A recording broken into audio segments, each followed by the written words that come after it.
150강 제목은 진노의 날. 진노라는 말, 다른 말로 하면 분노가 되겠죠. 근데 진노의 다음에 날이 있다는 것은, 이것은 우리에게 뭘 나타나냐 하면, 너희들 하는 것 보고 진노하겠다는 말이 아닙니다. 하나님께서 너희들을 제대로 하게 되면 진노를 철회할게, 그런 것도 아니고, 날이 있다는 말은 이미 지정해 놓았다는 겁니다. 하나님이 진노하는 날을 이미 지정을 해 놓았다. 벌써 분노하시고 심판하시는 날이 지정되었다는 말은, 이것은 무엇을 뜻하느냐, 인간이 생각하는 원인과 결과의 관계가 이게 바뀌어져야 된다는 이야기입니다. 우리가 이렇게 나쁜 짓을 했기 때문에 이렇게 벌 받는다는 사고방식을 반대로 뒤집어야 돼요.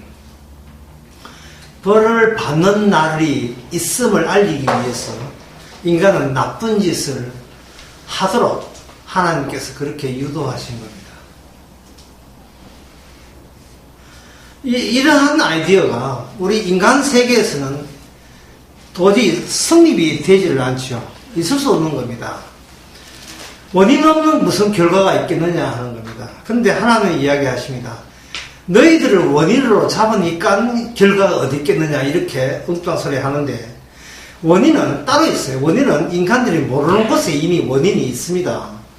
그 원인에 의해서 생긴 결과가 뭐냐? 인간의 역사입니다. 인간은 인간의 역사 속에 있으면서 그 속에서 자체적으로 원인을 자꾸 끄집어내려고 시도하게 되죠. 원인은 딴 데 있는데 딴 데 있는 원인이 안 보이니까 그들은 이 세상이 이렇게 될 수밖에 없는 그 이유와 원인을 자체적으로 그걸 찾아내려고 이렇게 시도합니다. 그 찾아내려고 시도한 그러한 사고방식에 의해서 뭐가 되느냐 하면, 우리가 착하게 살면 벌 안 받지만 나쁘게 살면 벌 받는다 라는 그 도덕적이고 윤리적인 결론에 이르게 되죠. 근데 성경은 그렇게 이야기하지 아니하고 진노의 날을 해서 이미 날을 지정해 놓았어요. 따라서 이 지정된 진노의 날이 있다는 이 사실 하나만으로 인간들은, 가만히 있는 인간, 점잖은 인간, 착한 인간, 마음씨 고운 인간마저 격분케 하는 요인이 되는 겁니다. 복음을 전할 때, 사도 바울이 복음을 전할 때 멀쩡한 사람도 복음 듣고 있으면 화가 치밀어 옵니다. 그럴 때 사도 바울 쪽에서 하는 말은 간단해요. 그거 봐, 진노의 날 정해져 있잖아. 진노의 날이 정해져 있는데 그날이 언제입니까? 묻기도 전에 이미 지정했다는 거예요. 진노의 날이 몇월 며칠이니까 그걸 묻고자 하는 그 의식 자체가 내가 원인이 되어서 진노의 날을 없애버리면 없애버릴 수 있겠다는 그러한 세상적 의식을 반영해 주는 겁니다. 진노의 날에 대해서 여기 로마서 2장 6절에 나와 있습니다. 2장 5절에 6절에 보면, 다만 내 고집과 회개치 아니하는 마음을 따라 진노의 날, 곧 하나님의 의로우신 판단이 그 다음에 나타나는 그날에 임할 진노를 내게 삼는구나. 진노의 날은 지정되어 있는데 진노의 날만 지정되어 있는 것이 아닙니다.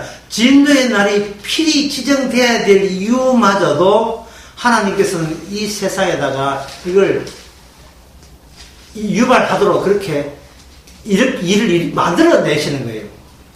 그래서 인간들이 회개치 아니하고 하나님의 진노 사할 만한 일을 나타내니까 하나님께서 기다린다 뜻이 이야기합니다. 그거 봐, 저런 짓들을 하니까 내가 진노의 날이 있다는 것이 맞잖아 라고 나오시는 거예요.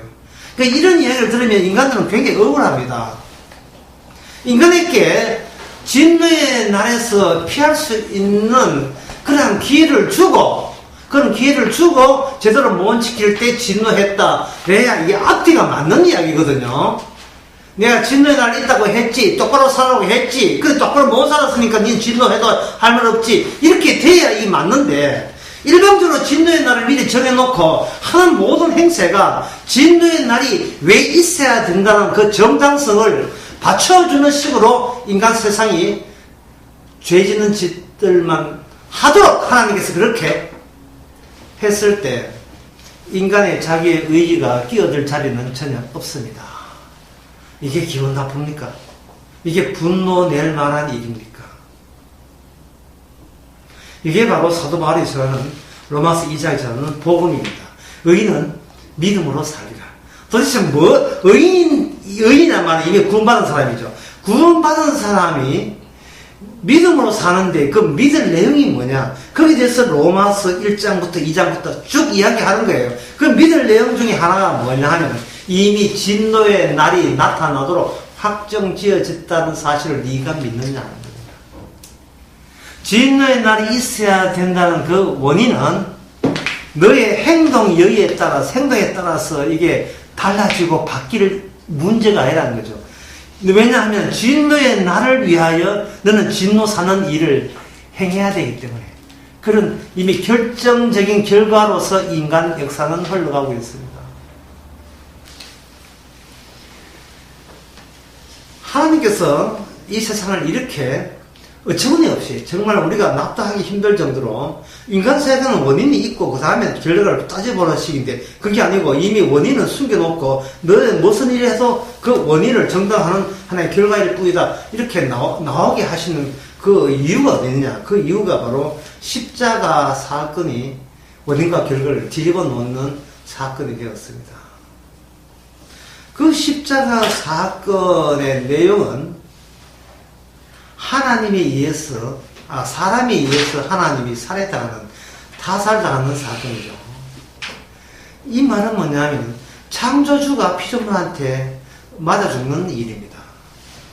창조주가 피조물에게 맞아 죽는 일을 이 세상의 모든 결과로서 주어졌다는 말은, 그 결과에 대해서 인간들은 그 결과를 취소시킬 만한 이미 여지는 더 이상 승리하지 않습니다.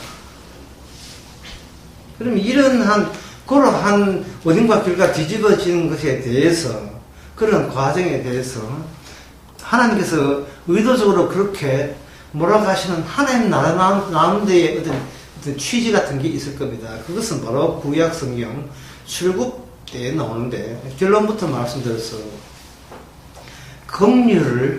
긍휼답게 드러내기 위해서 모든 사람을 진노 안에 가두어 두신 겁니다. 로마서 9장에 나온 이야기입니다. 로마서 11장에 나온 이야기입니다. 로마서 11장 31절에 이와 같이 이 사람들이 순종치 아니하니 이는 저희에게 베푸시는 긍휼로 이제 저희가 긍휼을 얻게 하라 하십니다. 32절에 하나님이 모든 사람을 순종치 아니한 가운데 그 다음 단어가 중요한 단어입니다. 가두어 두시기. 가두어 두었다는 말은 이건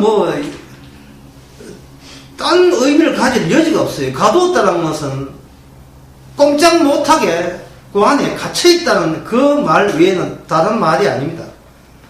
그냥 갇혀있는 거예요. 무엇에? 순종치 아니한 가운데 가두어 있는 겁니다. 이걸 로마 3장에서는 의인은 없나니? 하나도 없다. 로마서 5장에 보면 죄의 지배를 받고 있다. 다 같은 이야기입니다. 죄의 통제를 받고 있다. 죄에 갇혀있다. 갈라디아서 3장의 말씀처럼 죄에 갇혀있다. 다 같은 말입니다. 죄에 갇히도록 그렇게 하신 이유는 뭐냐? 긍휼답게 드러내기 위해서 그렇습니다. 긍휼은 뭐냐? 불쌍히 여겨주는 거죠. 출국 당시에, 옛날 애굽에서 이스라엘 백성이 나올 당시에 하나님께서 그냥 자기 백성을 그저 밤중에 몰래 끄집어내도 될 문제입니다. 그런데 끄집어내기 전에 10가지의 재앙이 있었다는 사실은 하나님의 분노하심이 분노로 끝나는 것이 아니고 긍휼을 입을 사람을 창조하는, 생산하는 작업과 병행되어 있다는 것을 알려주기 위해서 하나님께서 진노하시는 겁니다. 그래서 하나님의 진노의 날을 누가 기뻐하고 누가 즐거워하느냐, 누가 감사하느냐, 이것은 이미 긍휼을 입은 사람만이 그걸 진노의 날을 손꼽아 기다리고 감사할 거예요. 동시에 하나님의 긍휼을 입은 사람은 이렇게 이야기합니다. 내가 무엇은 착한 일을 해서 긍휼을 입은 것이 아니고 이미 진노마저도, 긍휼마저도 이것이 하나의 결과라는 사실. 숨겨진 하나님의 원인은 따로 있고 그 원인에 의해서 긍휼을 입어야 하기에 긍휼을 입었을 뿐입니다는 고백을 내놓게 되어 있어요.